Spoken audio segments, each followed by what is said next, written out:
Primeiro, não está na mão de uma pessoa só lidar com o suicídio. É complexo demais.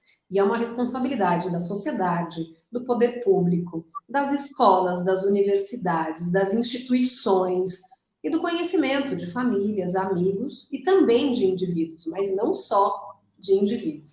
É a união das pessoas e do conhecimento que vai fazer com que isso possa mudar, né? E, gente, não é um problema que acontece só na casa do outro ou na casa do vizinho, né? Quem pensa que está muito longe da gente tem uma visão talvez até inocente da questão. Qualquer proibição de um ato que é culturalmente reprovável dentro de padrões morais de cada sociedade.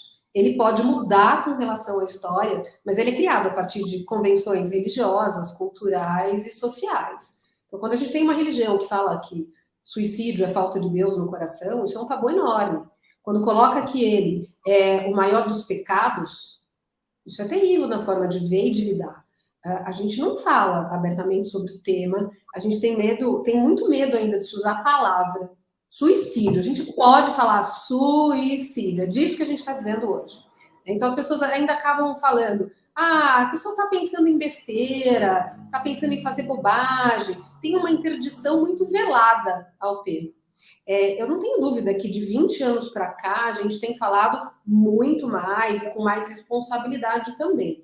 Só que, se a gente olhar em termos de Brasil, a gente não fala de morte, não se fala de morte. Suicídio, então, entra como tabu do tabu. Outra forma até de reforçar, né, e deixar muito claro esse tabu, por exemplo, nas doenças em geral, a gente acaba respeitando bastante, por exemplo, o câncer, uma hipertensão, diabetes, um problema do coração, a gente respeita, a gente entende e vê aquela pessoa como um paciente, uma pessoa que tem uma doença.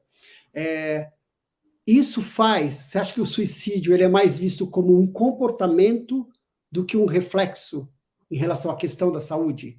Então as pessoas acham que desassociam isso de um problema de saúde. Será que isso está atrelado ao tabu também? Também, Tom, também. Acho que o tabu da própria questão de saúde mental, da onde vêm os transtornos mentais. A saúde ela vai ser parte desse fenômeno do suicídio. Mas você tem toda a razão, as pessoas separam, como se a mente e a emoção fossem separadas de todo o resto. E que a gente pudesse comandar pelo nosso desejo, a nossa força de vontade, que é um absurdo. Todo mundo que está aqui sabe quando está triste ou chateado, se você consegue simplesmente pela força de vontade colocar isso para fora. A depressão ainda é vista como mimimi, como frescura, porque a gente não consegue detectar transtorno mental através de exame de sangue e de imagem, não significa que isso não exista. A gente pode gerar o que a gente chama de efeito contágio ou despertar gatilhos em pessoas que são vulneráveis. Carta de despedida, foto do suicídio, do local, do meio que a pessoa utilizou, descrições muito detalhadas do que aconteceu, elas só vão aumentar angústia e especulação. Elas não vão resolver a situação. E, infelizmente, a gente tem visto isso acontecer muito, especialmente em grupos de WhatsApp. Sabe aqueles grupos de WhatsApp de pais de escola? Pois teve alguns suicídios recentes, e o que a gente viu foi brotar nesses WhatsApp, carta não, mas foto, explicação super detalhada do que houve, além de especialistas dizendo que a gente não deve falar sobre suicídio com jovens.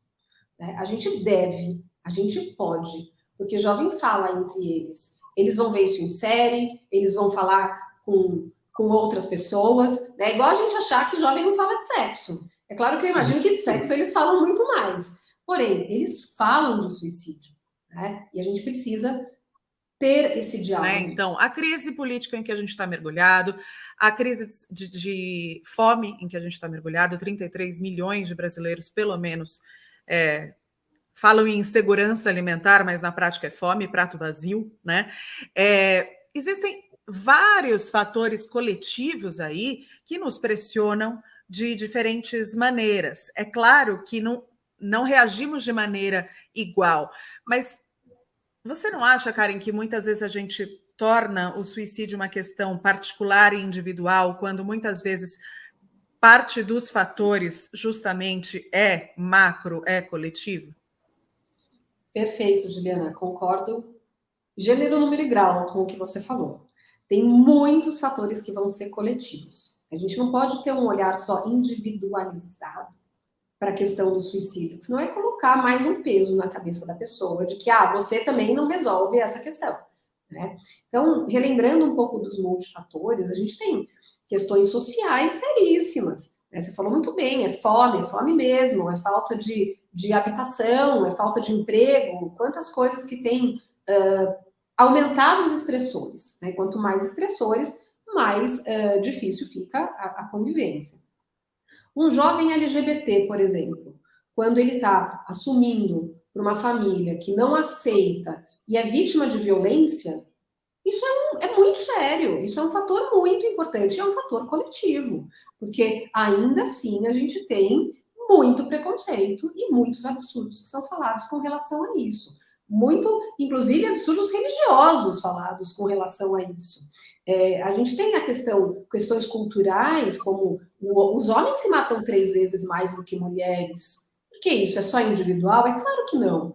O homem foi ensinado a não pedir ajuda, ter que resolver tudo sozinho. Homem não chora, homem não sofre. Opa, pera lá. Homem resolve as coisas bebendo no bar. Imagina, a gente sabe que isso é um absurdo, né? Tem as questões econômicas envolvidas, períodos de grandes perdas financeiras. A gente está passando por uma crise financeira agora. Veja quantas coisas aumentaram. As pessoas não conseguem comprar comida, não conseguem pagar aluguel, não conseguem... Né? A própria questão do primeiro emprego dos jovens que não conseguem um primeiro emprego, ou que saem, quando conseguem fazer uma universidade, quando saem dessa universidade, não conseguem se sustentar. Suicídio nós podemos chamar de sobreviventes enlutados. Por que a gente põe o enlutado? Para distinguir do sobrevivente de uma tentativa. Cara, isso é um rótulo? É óbvio que não, a gente jamais pode rotular pessoas que se sentem, e a gente fala sobreviventes porque a prioridade logo após essa morte é conseguir sobreviver a essa perda. Por isso esse nome. Então as pessoas podem se sentir sobreviventes enlutadas. Para cada suicídio completo, são, em média, 135 pessoas impactadas por essa morte. 135. Não tem relação com coragem, nem fraqueza, é desespero, é dor. Então, não tem uma relação direta com coragem. As pessoas podem ter pensamentos suicidas durante a vida. O que vai dizer que isso está precisando de uma atenção maior é se ela não consegue colocar esse pensamento, né? Não consegue abandonar esse pensamento, colocar esse pensamento para fora, ele volta, ele começa a ser muito intrusivo, ele começa a incomodar. Nada do que ela faz coloca, né, muda o que ela está pensando, e ela começa a ver o suicídio realmente como uma saída para todas as suas questões. Ela começa a ver como a única saída que tem para todas as suas questões. Aí já entra no que a gente chama de ideação, é esse pensamento mais forte, mais recorrente, e ela pode ir para um planejamento, que quando ela começa a pensar o que fazer, e pode chegar a um suicídio completo. A Juliana tem toda a razão, a gente tem tentado mudar a forma de falar, porque a forma de falar, conforme a gente vai mudando alguns termos, a gente também muda a forma como as pessoas encaram a situação. Então, a própria Organização Mundial da Saúde hoje nos recomenda a não usar mais cometer o suicídio, porque não é um crime, né? Morreu como morreu de tantas outras coisas. Por que a gente usa a gente cometeu assassinato e cometeu suicídio? Não, morreu por suicídio. Então, são algumas sugestões da Organização Mundial da Saúde para a gente dar um pouco mais de atenção a esses termos. E olha, não tem relação com coragem. Não ver a saída não significa que ela não existe. Talvez o cansaço, a exaustão, a falta de esperança faça com que essa visão fique muito mais difícil, que essa sensação de sofrimento esteja intensa. Tem coisas que elas podem ser feitas, elas não vão ser perfeitas, mas elas podem ser possíveis. E se você está pensando ou está sentindo essa dor, você não está sozinho. Por mais que você sinta que está, ou por mais que você pense que está. Você não é um fardo para ninguém, e a sua existência, ela é importante para as pessoas.